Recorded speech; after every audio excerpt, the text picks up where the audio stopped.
The morning sun cast long shadows across the marble floors of the Whitmore estate as Maria Santos quietly pushed open the heavy oak door to Eleanor's bedroom. At 34, Maria had spent countless mornings like this one, but something felt different today. The air seemed heavier somehow, thick with an unspoken finality that made her pause at the threshold. Wherever you're watching this from around the world, you've probably witnessed moments when everything changes forever. Comment below and let me know what state or country you're tuning in from as this story unfolds. Eleanor Whitmore lay propped against silk pillows, her once commanding presence now reduced to fragile bones beneath expensive linens. At 89, she had lived through wars, built empires, and commanded respect from titans of industry. Yet here she was, reaching a trembling hand toward the woman who had become her closest companion over the past 3 years. Maria approached the bed with the gentle grace that had made her invaluable to the elderly heiress.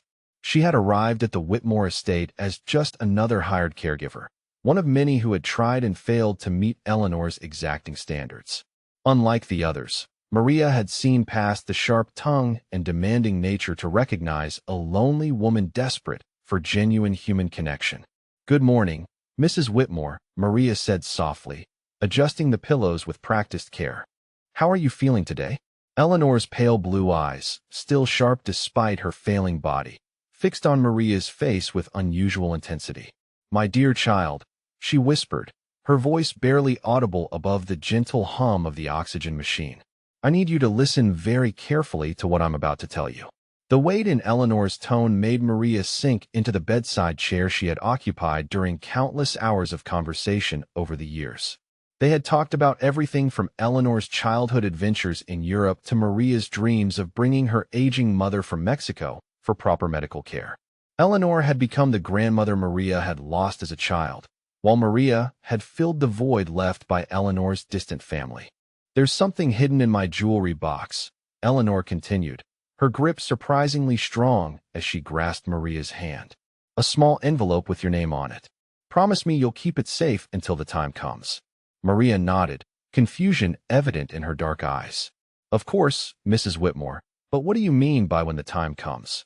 A sad smile crossed Eleanor's weathered face.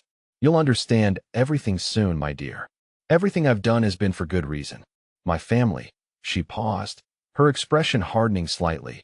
"They see you as nothing more than hired help. They've never bothered to learn your last name in 3 years. Mrs. Whitmore, please don't upset yourself thinking about them," Maria said, gently stroking the older woman's forehead. "You need to rest." But Eleanor wasn't finished. "They visit twice a year," she continued, her voice gaining strength from some inner reserve of determination. "Christmas and my birthday.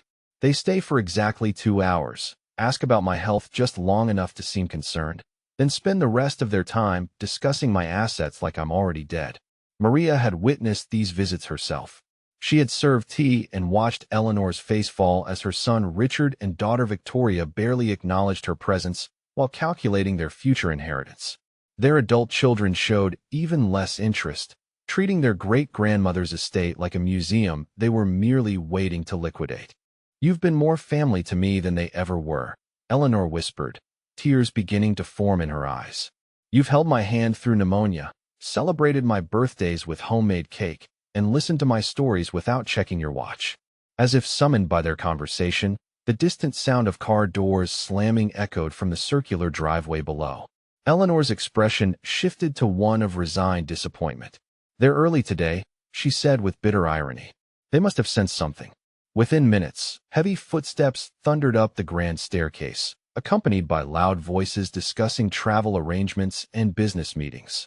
Richard Whitmore burst through the bedroom door with the entitled confidence of a man who had never been denied anything in his 62 years. His expensive suit and perfectly groomed silver hair couldn't mask the calculating gleam in his eyes as they immediately assessed his mother's condition. Behind him followed Victoria Whitmore Ashford, his younger sister whose plastic surgery and designer clothing created a facade of youth that fooled no one. At 58, she had spent her entire adult life living off family money, while contributing nothing beyond social climbing and charity galas where she could display her wealth. Their adult children trailed behind like well-dressed vultures, each one mentally cataloging the antiques and artwork they hoped to claim.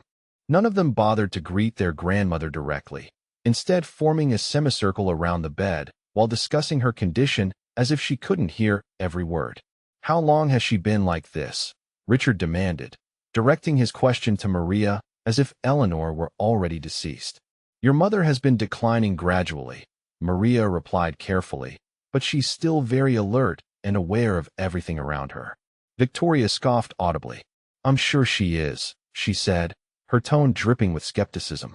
"We all know how these situations can be manipulated when vulnerable elderly people become too trusting of their caretakers." The insult hung in the air like poison, but Maria remained silent out of respect for Eleanor, who was watching the exchange with growing sadness. This was exactly what the elderly woman had predicted would happen, and Maria could see the pain in her eyes as her own family revealed their true nature so callously. Eleanor's breathing became more labored as the stress of confrontation weakened her already fragile condition. With tremendous effort, she lifted her head and fixed her family with a stare that briefly resembled the formidable woman she had once been. "Maria," she said clearly, her voice carrying across the room, "you've been more blessing than these people deserve to witness." Those would be Eleanor Whitmore's final words. She closed her eyes, squeezed Maria's hand one last time, and passed away peacefully while surrounded by people who were already calculating how quickly they could claim their inheritance. Before Maria could even process her grief, Richard was barking orders about funeral arrangements and legal procedures. The woman who had been more grandmother to Maria than employer was reduced to paperwork and property in a matter of minutes. "Pack grandmother's things and prepare to vacate the premises," Victoria commanded, treating Maria like any other piece of furniture to be removed. "We'll need this room cleared for the estate sale." "But Mrs. Whitmore promised me something important," Maria said quietly, still clutching Eleanor's lifeless hand. "She said I would understand when the time came." The family erupted in cruel laughter that echoed through the marble halls like breaking glass. Richard shook his head with theatrical pity. Grandmother was becoming senile in her final months, he announced to his relatives. Obviously, this woman has taken advantage of a confused, old woman's generosity. The battle lines had been drawn, though Maria didn't realize it yet. Eleanor Whitmore had spent her final months carefully orchestrating a plan that would expose her family's greed while rewarding the one person who had truly cared for her welfare. But first, Maria would have to endure their cruelty. Within an hour of Eleanor's death, the Whitmore family had transformed the grieving household into a corporate boardroom where Maria was treated like an unwelcome witness to their private business. They gathered in the mahogany-paneled library, speaking in voices loud enough for Maria to hear every calculated word as she continued caring for Eleanor's body with the dignity the family refused to provide. Richard loosened his silk tie and spread architectural blueprints across Eleanor's antique desk, while his sister Victoria paced the Persian rugs like a predator claiming territory. Their adult children, Preston and Delphine, had already begun photographing valuable artwork with their phones, creating digital inventories for the upcoming estate sale. "We can have the property listed by next week," Richard announced with the cold efficiency of a businessman discussing quarterly profits. "The real estate market in this neighborhood has been climbing steadily. We're looking at 15 million minimum, possibly 18 if we stage it properly." Victoria nodded approvingly while examining Eleanor's collection of first-edition novels. "And we'll need to clear out all this old woman clutter immediately," she declared, dismissing priceless antiques as if they were garage sale remnants. "The buyers will want to see the bones of the house, not grandmother's dusty memories." From the doorway where she stood respectfully waiting for instructions, Maria watched in growing horror as they discussed Eleanor's possessions like spoils of war. These people were dismantling the life of a woman who had died less than 2 hours ago, showing less emotion than strangers reading obituaries in the newspaper. Preston, Victoria's 20-year-old son who had inherited his mother's sense of entitlement without her business acumen, gestured dismissively toward the kitchen where Maria had prepared thousands of meals for his great-grandmother. "What about the help?" he asked with barely concealed disdain. "When do we get rid of her?" The casual cruelty of his words hit Maria like a physical blow, but she remained silent in the doorway, remembering Eleanor's warnings about the family's true nature. She had witnessed their coldness during previous visits, but grief had apparently stripped away even their pretense of basic human decency. Richard glanced toward Maria, as if noticing an inconvenient piece of furniture. "She can pack her things tonight," he said with finality. "We'll give her until morning to clear out. Any longer, and people might think we're running a charity." Victoria's laugh was sharp and cutting. "Oh, please, Richard," she said while appraising a crystal vase that had been Eleanor's wedding gift. "We all know exactly what type of person grandmother hired as her final caregiver. These immigrant women specifically target wealthy elderly clients, hoping to manipulate their way into inheritance money." The accusation struck Maria with devastating precision because it revealed how thoroughly the family had misunderstood both her character and her relationship with Eleanor. Maria had never asked for anything beyond her modest salary, had refused Eleanor's attempts to give her bonuses, and had genuinely loved the elderly woman as family. Maria stepped forward with quiet dignity. "Mrs. Whitmore was very specific about her final wishes," she said carefully. "She wanted to be buried beside her late husband in the family plot at Woodlawn Cemetery, with a proper service including the Vienna Boys Choir recording she loved." The family stared at Maria as if a piece of furniture had suddenly begun speaking. Richard's expression shifted from dismissive to openly hostile as he realized this immigrant caregiver was presuming to know more about family traditions than Eleanor's own blood relatives. "Absolutely not," Victoria declared with imperial authority. Grandmother was obviously suffering from dementia in her final months, making unrealistic demands that show she had lost touch with financial reality. "We're arranging a simple cremation service at the municipal facility." Maria felt her stomach drop as she realized they were planning to give Eleanor the pauper's burial she had specifically feared. Despite the Whitmore family's enormous wealth, they were choosing the cheapest possible option to save money for themselves while dishonoring their grandmother's clearly expressed wishes. "But she specifically asked for the Vienna Boys Choir recording," Maria insisted, her voice trembling with emotion. "It was the music playing when she met your grandfather at the embassy ball in Austria. She told me that story dozens of times." Richard slammed his hand on the desk with enough force to make the crystal inkwell jump. "Enough," he bellowed, his face reddening with anger. "I don't care what fairy tales grandmother filled your head with during her confused final months. You're an employee, nothing more, and you'll follow our instructions or find yourself looking for new employment immediately." The threat hung in the air like smoke from a funeral pyre, but Maria stood her ground with the quiet strength that had sustained her through 3 years of serving Eleanor with genuine love and devotion. She thought about the envelope hidden in Eleanor's jewelry box, the mysterious instructions that had seemed so important in her employer's final moments. Victoria moved closer to Maria with the predatory confidence of someone who had spent her entire life bullying people she considered beneath her social station. "Let me make something perfectly clear," she said, her voice dripping with contempt. "We know exactly what you've been doing here for 3 years, filling grandmother's head with sob stories about your poor family back in Mexico, while gradually poisoning her against her real relatives." The accusations were so far from reality that Maria felt dizzy with their injustice. Eleanor had been the one sharing stories, teaching Maria about art and literature while Maria taught her Spanish phrases and helped her video call with distant cousins. Their relationship had been built on mutual respect and genuine affection, everything this family seemed incapable of understanding. "You people are all the same," Victoria continued, warming to her theme like a prosecutor presenting evidence to a hostile jury. "You target vulnerable elderly Americans with your fake concern and manufactured family emergencies, hoping to manipulate them into changing their wills out of misguided guilt." Maria wanted to defend herself, to explain that she had consistently refused Eleanor's attempts to give her expensive gifts or increase her salary. But she recognized the futility of reasoning with people who had already decided she was guilty of crimes she had never committed. Instead, she focused on practical matters. "What would you like me to prepare for dinner?" she asked quietly. "I know you'll want to discuss funeral arrangements," and Mrs. Whitmore always insisted that important family conversations should happen over proper meals. The family exchanged glances that confirmed their opinion of Maria as hopelessly naive. They had no intention of treating her as anything more than temporary hired help. but they were hungry after their long journey and accustomed to being served without having to prepare their own meals.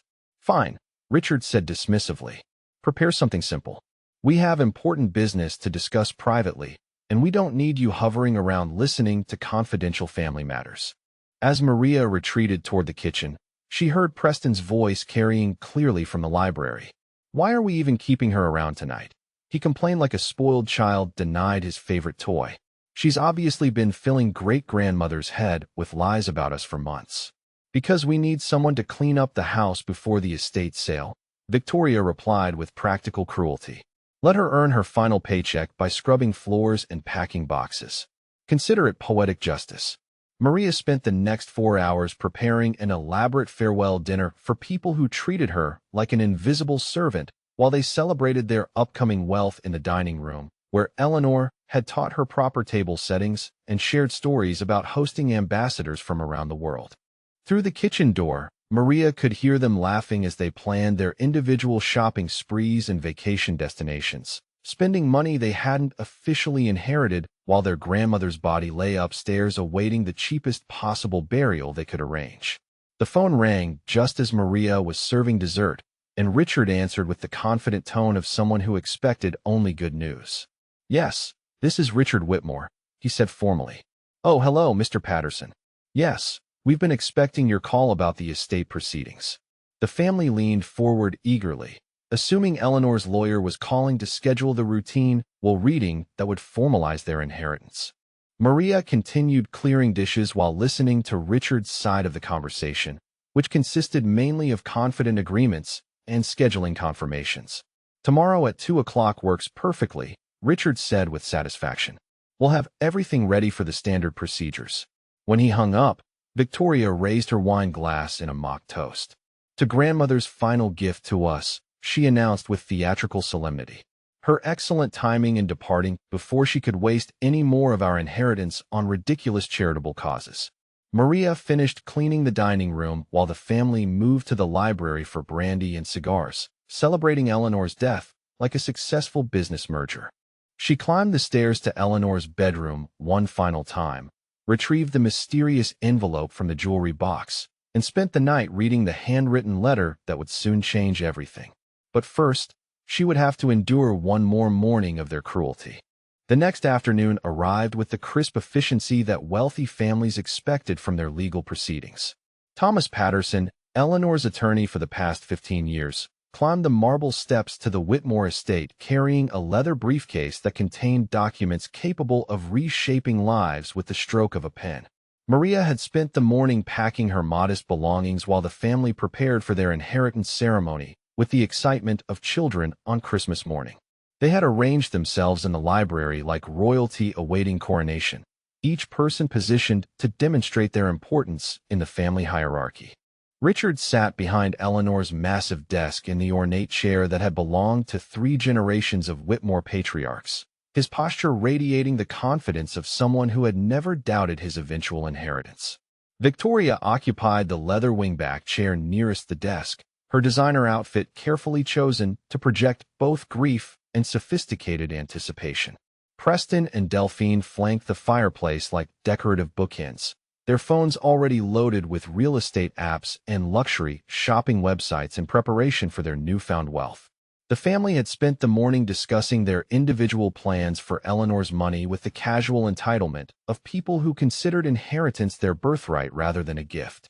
Mr. Patterson entered the library with the measured dignity that came from 40 years of handling delicate family matters, his silver hair and expensive suit commanding immediate respect from people who valued appearances above substance. He had witnessed Eleanor's transformation over the past 3 years, watching her genuine affection for Maria grow while her disappointment in her blood relatives deepened into resigned sadness. "Good afternoon, Mr. Patterson," Richard said with practiced solemnity, rising from the desk chair to shake hands with appropriate formality. "We appreciate you handling these difficult arrangements so efficiently during our time of grief." The lawyer nodded politely while setting his briefcase on the coffee table, but Maria noticed his eyes scanning the room with the careful assessment of someone who understood that legal proceedings often revealed family dynamics in their rawest form. His gaze lingered on Maria, who stood quietly near the doorway with a serving tray, treating her with the respectful acknowledgement the family had consistently denied her. Victoria gestured dismissively toward Maria without bothering to look in her direction. Should she be here for this? She asked with obvious irritation. Surely these are private family matters that don't concern the hired help. Mr. Patterson's expression remained professionally neutral, but something in his tone suggested careful consideration rather than automatic agreement. Mrs. Whitmore was quite specific about who should be present for the reading of her will, he said diplomatically. Perhaps we should proceed according to her wishes. The family exchanged glances that mixed confusion with mild annoyance, but they were too eager to claim their inheritance to waste time arguing about the presence of someone they considered irrelevant to their financial windfall. Maria remained near the doorway, holding the serving tray like armor while her heart raced with anticipation of whatever revelation Eleanor had planned. Mr. Patterson opened his briefcase with deliberate precision and withdrew a thick document bound with the blue ribbon that signified official legal status. The last will and testament of Eleanor Margaret Whitmore, he announced with formal authority, dated March 15th of this year and properly witnessed according to state requirements. Richard leaned forward eagerly while Victoria clasped her hands together in a gesture that attempted to convey dignified restraint while barely concealing her excitement. Preston and Delphine had abandoned all pretense of grief, their faces glowing with anticipation as they prepared to learn the exact dollar amounts of their individual bequests. The lawyer began reading in the measured cadence that transformed legal language into pronouncements of fate. Eleanor had structured her will with the precision of someone who understood that money revealed character more clearly than any personality test ever devised. To my son Richard, she had written, I leave the sum of $200,000 in my collection of first edition books, trusting that he will finally find time to read something other than financial reports. To my daughter Victoria, I leave $200,000 in my jewelry collection, hoping she will remember that true beauty comes from kindness rather than ornamentation. The amounts were generous, but far smaller than the family had expected from a $50 million estate, and Maria could see confusion beginning to replace their confident anticipation. Preston and Delphine each received $50,000 and specific pieces of artwork, substantial gifts that nonetheless represented a fraction of Eleanor's total wealth. Richard's voice carried a note of barely controlled panic as he interrupted the reading. Excuse me, Mr. Patterson, but what about the house, the investment portfolio, the remainder of the estate? Surely those assets haven't been overlooked in grandmother's planning. Mr. Patterson looked up from the document with the patient expression of someone who had anticipated this exact question. The bulk of the estate, including the house, investments, and remaining assets, are addressed in the next section, he said calmly. Mrs. Whitmore was quite thorough in her planning. Victoria's hands tightened in her lap as she realized their inheritance was far smaller than the lifestyle she had been planning to maintain. We don't understand, she said with rising anxiety. Grandmother always indicated that Richard and I would inherit the family estate. There must be some mistake in the documentation. The lawyer shook his head with professional certainty. Mrs. Whitmore reviewed this will multiple times over the past 6 months, he explained patiently. She was adamant about every detail and completely lucid during each consultation. There are no errors in her intentions.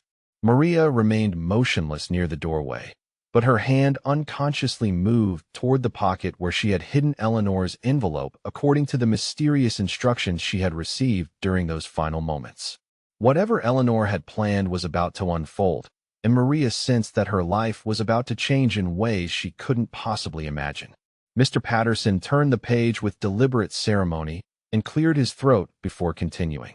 However, he announced with the gravity of someone delivering news that would reshape the entire room. There is an amendment to this will, handwritten by Mrs. Whitmore, and properly witnessed according to all legal requirements. The temperature in the library seemed to drop several degrees as the family realized their financial security was hanging in the balance of whatever Eleanor had decided to add to her final testament. Richard gripped the arms of his chair with enough force to whiten his knuckles, while Victoria's face drained of color beneath her carefully applied makeup. The amendment reads as follows. Mr. Patterson continued in his measured legal tone. Having observed the behavior of my blood relatives over many years, and having witnessed their consistent lack of genuine affection or respect for my welfare, I hereby revoke the primary bequests outlined above and redirect the bulk of my estate according to my true wishes. Maria felt her legs trembling as she realized Eleanor's plan was unfolding exactly as the elderly woman had somehow anticipated. The mysterious envelope seemed to burn against her chest where she had hidden it, waiting for the moment when its contents would become relevant to whatever legal earthquake was about to reshape this family's future. The house, all investment portfolios, bank accounts, and remaining assets totaling approximately $14.2 million, Mr. Patterson read with unwavering professional composure, are hereby bequeathed to Maria Santos, who has provided me with more genuine family love and devoted care than my blood relatives have shown in the past 20 years combined. The silence that followed this pronouncement was so complete that Maria could hear her own heartbeat echoing in her ears like thunder during a violent storm. The Whitmore family sat frozen in their chairs like expensive mannequins, their faces displaying shock so profound that their brains seemed unable to process what they had just heard. Richard was the first to recover his voice, though it emerged as a strangled whisper rather than his usual commanding tone. "That's impossible," he said, shaking his head like someone trying to wake up from a nightmare. "Grandmother would never leave our family estate to a complete stranger." Victoria rose from her chair with such sudden violence that she knocked over her coffee cup, sending expensive china crashing to the floor in a spray of brown liquid that stained the Persian rug like spilled blood. "This is fraud," she screamed, her composure completely shattered by the revelation that her anticipated inheritance had evaporated. That woman manipulated a confused elderly woman into changing her will. But Mr. Patterson remained unmoved by their emotional outburst, his professional demeanor as solid as the marble foundations of the estate itself.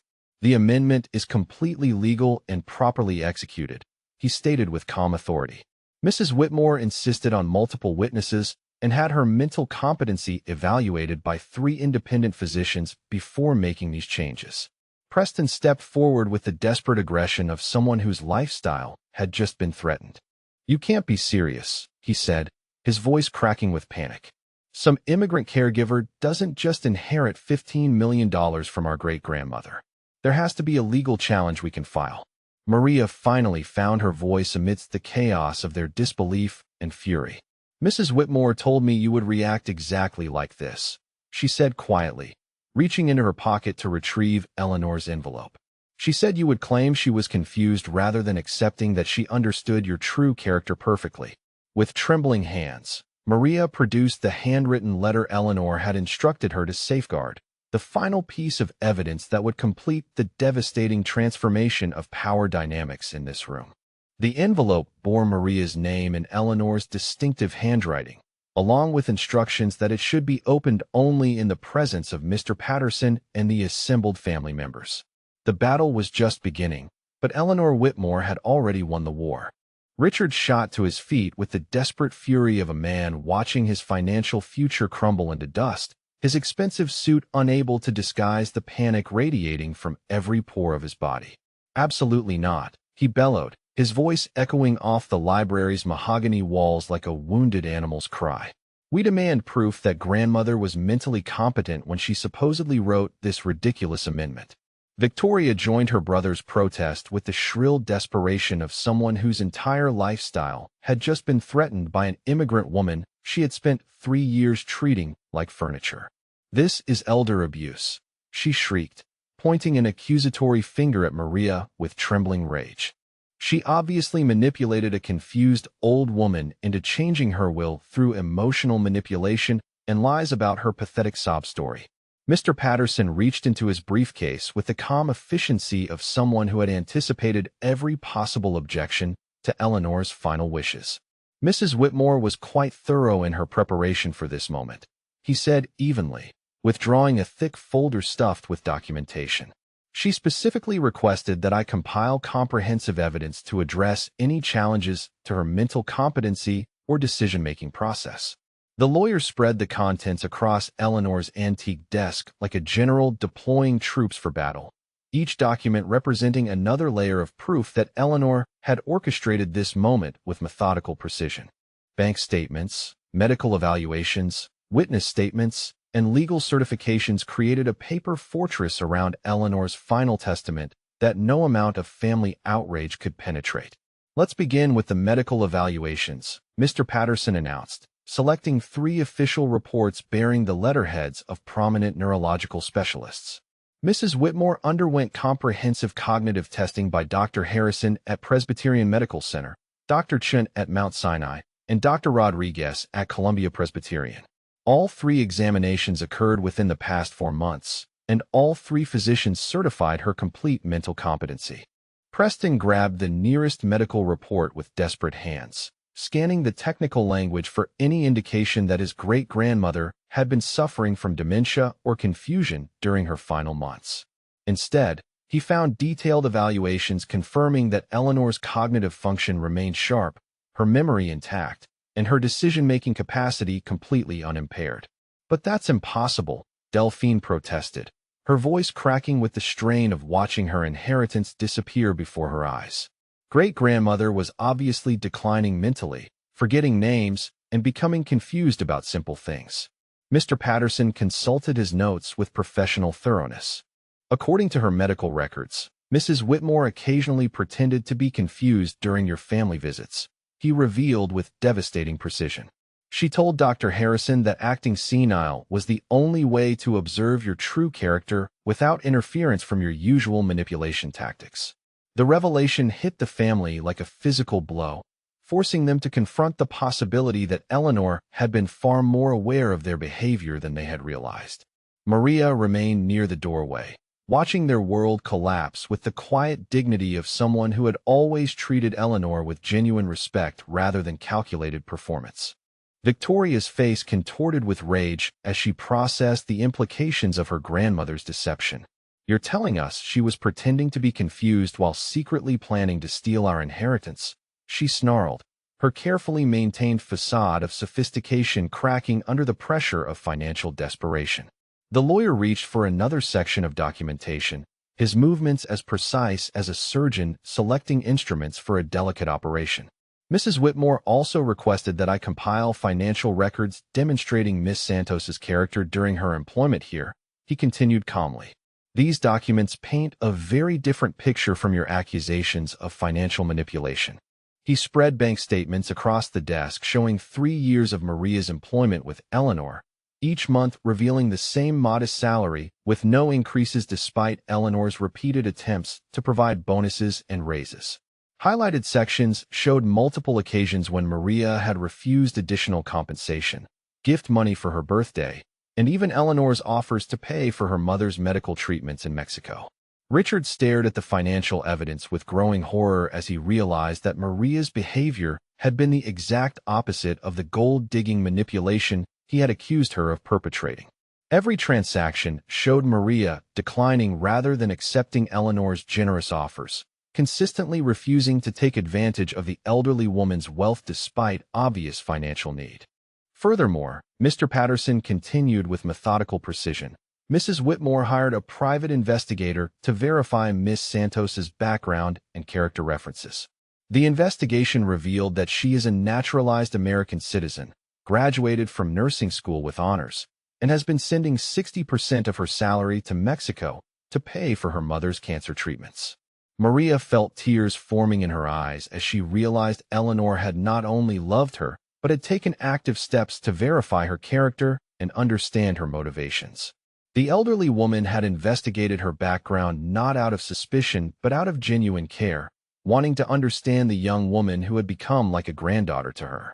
The private investigator's report also revealed that Miss Santos has never filed for bankruptcy, has no criminal record, and has received commendations from 3 previous elderly clients who praised her exceptional dedication and moral character, the lawyer added, consulting additional documentation.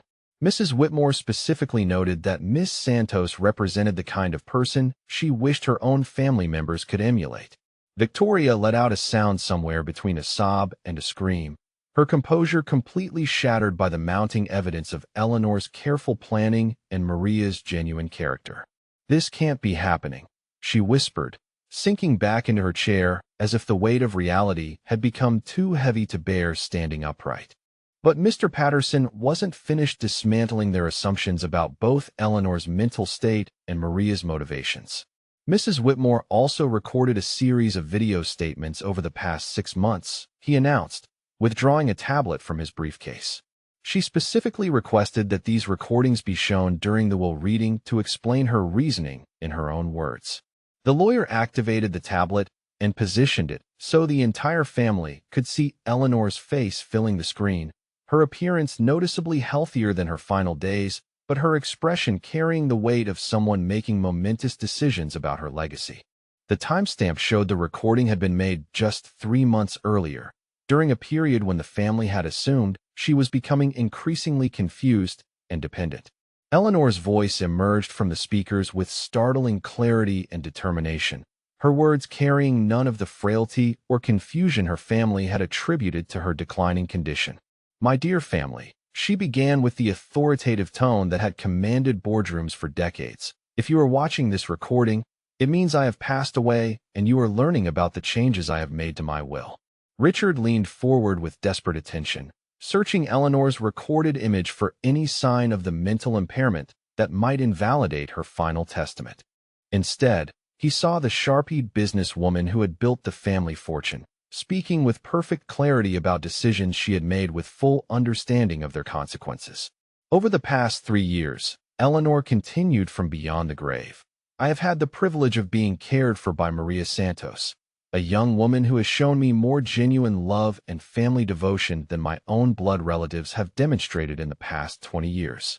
While you visit twice a year for exactly 2 hours to inquire about my health and my assets, Maria visits my heart every single day." The words struck the assembled family like bullets. Each syllable precisely aimed to expose the hollowness of their relationship with the woman whose wealth they had expected to inherit. Maria felt her chest tightening with emotion as she heard Eleanor's voice acknowledging the genuine bond they had shared during those precious final years. "Maria holds my hand when I'm frightened," Eleanor's recorded voice continued with growing strength. "She celebrates my birthday with homemade cake, listens to my stories about your grandfather without checking her watch, and treats me like a beloved grandmother rather than an inconvenient obstacle to her inheritance. She has never asked me for money, never pressured me for gifts, and has consistently refused my attempts to increase her compensation." Victoria covered her face with her hands, as if she could somehow block out the devastating accuracy of Eleanor's observations about her family's behavior. The recording was destroying every justification they had constructed for their treatment of both Eleanor and Maria, revealing their selfishness with surgical precision. The video evidence continued for 23 minutes, with Eleanor methodically explaining her decision while demonstrating perfect mental clarity and emotional conviction. She discussed specific examples of her family's neglect, documented instances of their calculations about her death, and contrasted their behavior with Maria's consistent kindness and genuine affection. Mr. Patterson paused the recording and consulted additional documentation in his seemingly endless collection of evidence supporting Eleanor's final wishes. Mrs. Whitmore also requested that I obtain security footage from the estate's surveillance system, he announced, producing another tablet loaded with video files. She wanted to document the difference between her family's visits and Miss Santos's daily care. The security footage began playing in fast-forward, showing 3 years of Maria's daily routine compressed into devastating clarity. The family watched in growing shame as the recordings revealed Maria's genuine devotion. Reading to Eleanor during her recovery from pneumonia, dancing with her in the garden during physical therapy, patiently teaching her Spanish phrases while Eleanor taught her about art history. Interspersed with this documentation of genuine care were the family's brief annual visits, their body language revealing boredom, impatience, and obvious calculations about Eleanor's remaining lifespan. The contrast was so stark that even Preston and Delphine shifted uncomfortably in their chairs, forced to confront visual evidence of their own callousness. Finally, Mr. Patterson reached the culmination of Eleanor's comprehensive documentation of her decision-making process. Mrs. Whitmore's final video statement, recorded just 6 weeks before her death, provides her most explicit explanation for these inheritance changes, he announced, preparing to play Eleanor's final message to her family. Eleanor appeared on screen one last time, her physical condition noticeably weaker, but her resolve absolutely unshakable as she addressed the camera with the authority of someone making a final accounting of her life and relationships.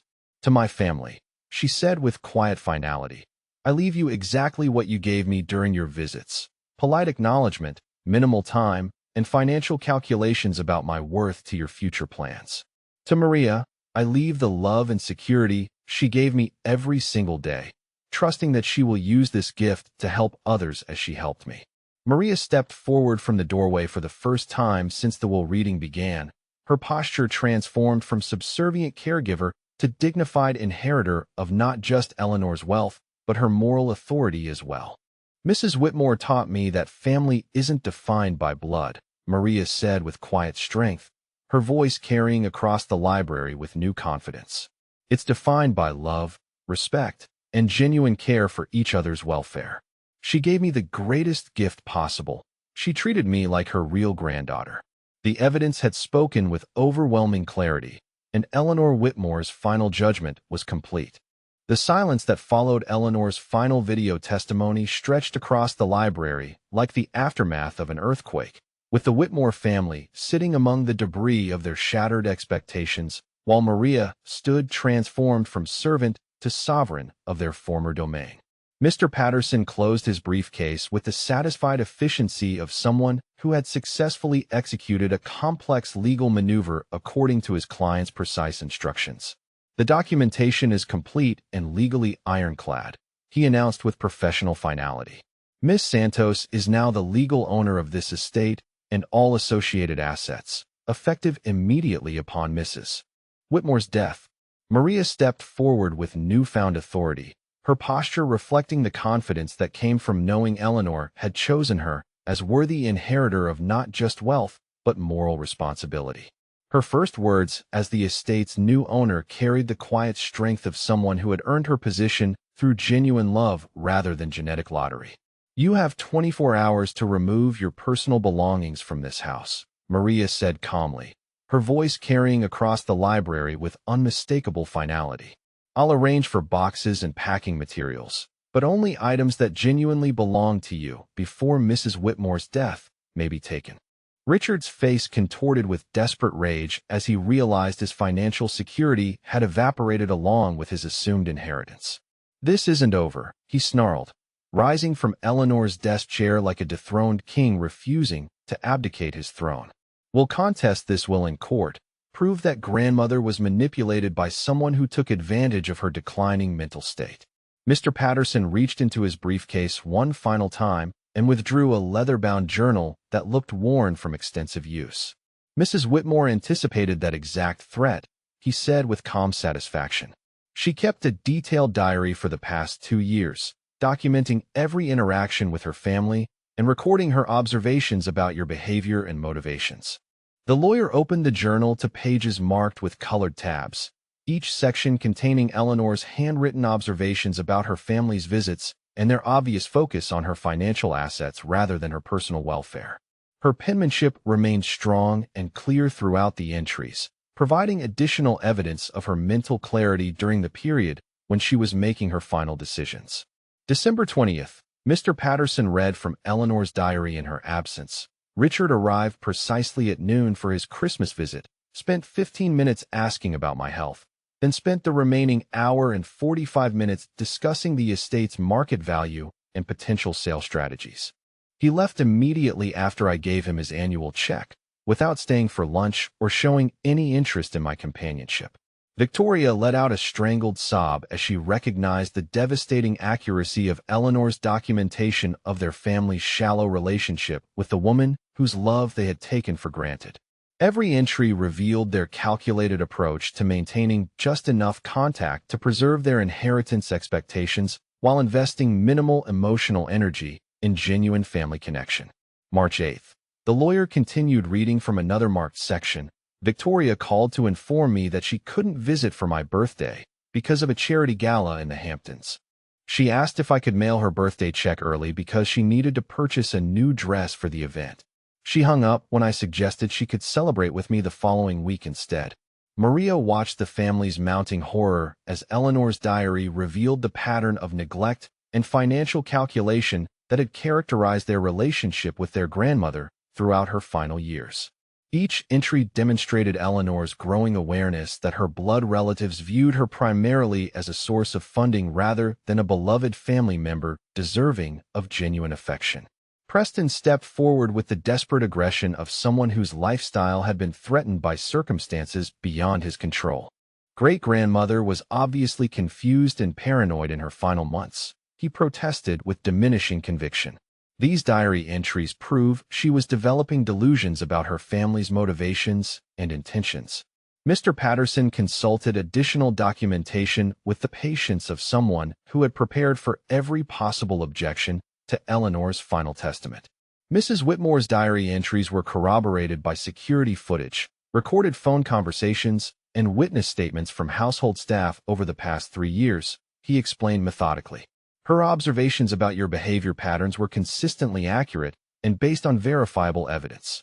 Maria moved to Eleanor's desk and opened the top drawer, retrieving the funeral planning folder that Eleanor had prepared with characteristic thoroughness during her final months. Mrs. Whitmore left very specific instructions for her funeral service, Maria announced with quiet authority. She wanted the full ceremony at St. Patrick's Cathedral with the Vienna Boys Choir recording, followed by burial beside her husband at Woodlawn Cemetery. Victoria's composure finally shattered completely as she realized that Eleanor's proper funeral would cost more money than their reduced inheritance would provide, while Maria now possessed the resources to honor Eleanor's wishes with appropriate dignity. "We can't afford that kind of elaborate service," she wailed, her voice cracking under the weight of her new financial reality. "The cost is no longer your concern," Maria replied with gentle firmness. "Mrs. Whitmore's funeral will be exactly what she requested, and the estate will cover all expenses as she intended." Richard made one final desperate attempt to salvage some authority over his grandmother's final arrangements. "At the very least, we should be involved in planning the service," he demanded with the entitled assumption that blood relations automatically granted him decision-making privileges. "She was our grandmother, regardless of what her confused final wishes might have specified." Maria's response carried the quiet strength of someone who had earned her position through years of genuine devotion rather than genetic accident.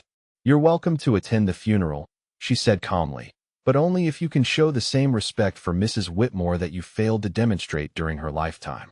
The following morning, word of Eleanor's funeral spread throughout the community like ripples across still water, drawing responses that revealed the true measure of both Eleanor's character and Maria's reputation among people who had witnessed their relationship over the past 3 years. Mrs. Chun from the neighborhood florist arrived with elaborate arrangements, refusing payment because Eleanor had been so kind to her elderly mother.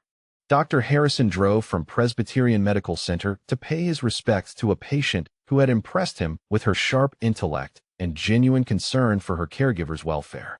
Father Miguel from the local Catholic Church brought a delegation of parishioners who remembered Maria's kindness during their own family medical crises.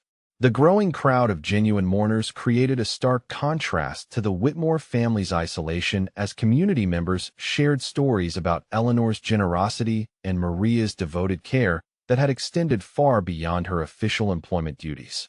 People remembered how Maria had driven Eleanor to doctor appointments during her own off hours, had researched specialists for Eleanor's arthritis treatment, and had quietly arranged for Eleanor to video call with distant relatives who genuinely cared about her welfare.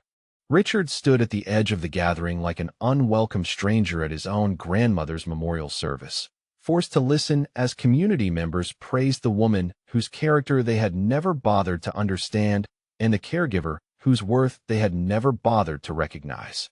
Victoria approached Maria with the humbled desperation of someone forced to ask permission for basic human dignity. "May we please attend grandmother's funeral?" she asked quietly, her voice stripped of its usual imperial authority. "Despite everything that's happened, she was still our family." Maria looked at Victoria with the same compassion Eleanor had shown during her final months, recognizing that punishment was less important than honoring Eleanor's memory with appropriate grace. "Of course you may attend," Maria replied with gentle firmness. Mrs. Whitmore would have wanted her family present, even if she was disappointed by your priorities. The funeral service that followed became a celebration of genuine love rather than obligated grief, with Maria ensuring that every detail reflected Eleanor's wishes, while the Whitmore family sat in the back rows like distant acquaintances rather than primary mourners. Eleanor Whitmore's final victory was complete, achieved not through revenge, but through the simple power of recognizing genuine worth and rewarding it accordingly. 6 months after Eleanor Whitmore's funeral, the morning sun streamed through the crystal windows of the estate that had been transformed from a monument to wealth into a sanctuary of genuine care and compassion. Maria Santos stood in what had once been Eleanor's bedroom, now converted into a comfortable suite for elderly immigrants who needed the kind of devoted attention that their own families had failed to provide. The Whitmore estate had become the Eleanor Whitmore Memorial Care Home, a residential facility that offered dignified assistance to elderly people whose children were too busy or too distant to provide proper support. Maria had used Eleanor's inheritance to create exactly the kind of place where genuine family bonds could flourish between caregivers and residents who had been abandoned by their blood relatives. Eleanor's portrait hung prominently in the main hallway, her painted eyes watching over a household where respect and affection had replaced calculation and neglect. Maria paused before the portrait every morning, sharing quiet conversations with the woman who had given her not just financial security, but a profound understanding of what family truly meant. "Good morning, Mrs. Whitmore," Maria whispered to the portrait as she had done every day since opening the care home. "Your house is full of love again, just like you always wanted it to be." The transformation had been remarkable in both scope and spirit. The cold marble floors now featured warm rugs where elderly residents could sit comfortably while sharing stories about their homeland traditions. The formal dining room had become a communal gathering space where meals were served family-style, encouraging conversation and connection rather than the isolated eating that characterized most institutional facilities. Maria had hired a staff of caregivers who shared her philosophy that elderly people deserve dignity, respect, and genuine affection rather than mere custodial maintenance. The care home specialized in serving immigrant families whose language barriers and cultural differences often made traditional nursing facilities unwelcoming or inappropriate for their specific needs. In the garden where Eleanor had once taken her daily walks, Maria had created raised flower beds that allowed wheelchair-bound residents to tend plants from their homeland, growing herbs and vegetables that connected them to memories of their youth. The scent of cilantro and oregano mixed with roses and jasmine, creating an aromatic testament to the blending of cultures that Eleanor would have appreciated. The library where Eleanor's will had been read now served as a classroom where Maria taught English to elderly residents while they taught her phrases in Spanish, Mandarin, and Arabic. The same shelves that had once held Eleanor's first edition books now contained language textbooks, photo albums, and memory books where residents recorded their life stories for younger generations. Maria's mother, Carmen, had arrived from Mexico 3 months earlier, her cancer successfully treated with the medical care that Eleanor's inheritance had made possible.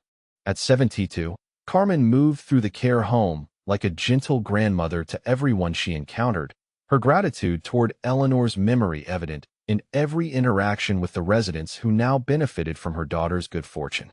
"She was an angel sent to guide you," Carmen told Maria in Spanish as they prepared lunch in the commercial kitchen that had been installed to serve the care home's growing population.